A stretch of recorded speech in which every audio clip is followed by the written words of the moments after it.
Hello and welcome to Docker Registry. So what is a Docker Registry? The Docker Registry is a stateless, highly scalable, server-side application that stores your Docker images and lets you to share your Docker images across. So it contains a list of various images or various versions of the same image, and you can push your new version of images or different images into the Docker Registry. On the other hand, somewhere else, you can pull those images and deploy them and run them as a container. What is the capability of a Docker registry? It helps you to store images, that is, various versions of the same images or various images itself. And once it is stored, you can use this image across various environments. On the other hand, it acts as a centralized repository for your images. So Docker registries are nothing but a centralized repository of your images from which you can take your images or push your images such that it can be used across. Why you need Docker registry?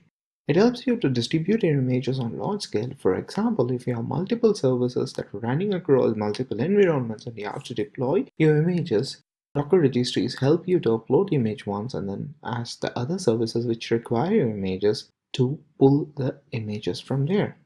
It also helps you for nightly build. For example, if your company has a nightly build process, daily the Git commits will be taken across and they will be committed, and an image will be created from that nightly build, and this image will be hosted in the Docker registry, which will be really helpful for people to test it across and use it across.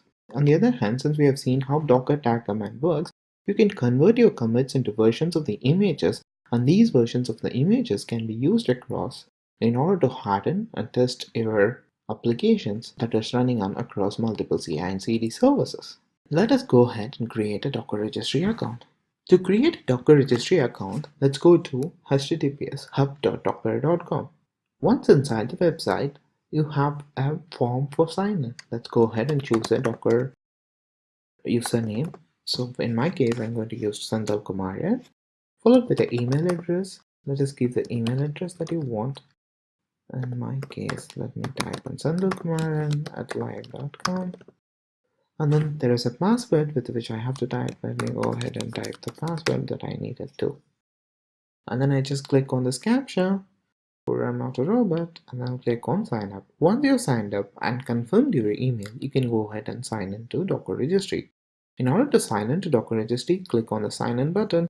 It goes to your sign in form, where you have to enter your username and the password that you have entered while you're creating a Docker Hub account. And clicking of login button will go inside to the Docker Hub or the Docker registry. So if you take a look at here, you have the username that with which you have logged in, which forms the base of your repo, and the list of repositories followed by the stars, and the stars are the repositories to which you have starred, and a contributor repository based on your GitHub profile. So if you go ahead and see in the repositories, you might not have any repository that has been created here if you have created it for the first time. Since I have used this account for creating multiple repositories, you can see a list of repositories that are available. On the other hand, you can go ahead and see the dashboard. So the dashboard contains the list of all the repositories that you have. You can go ahead and click on Explore.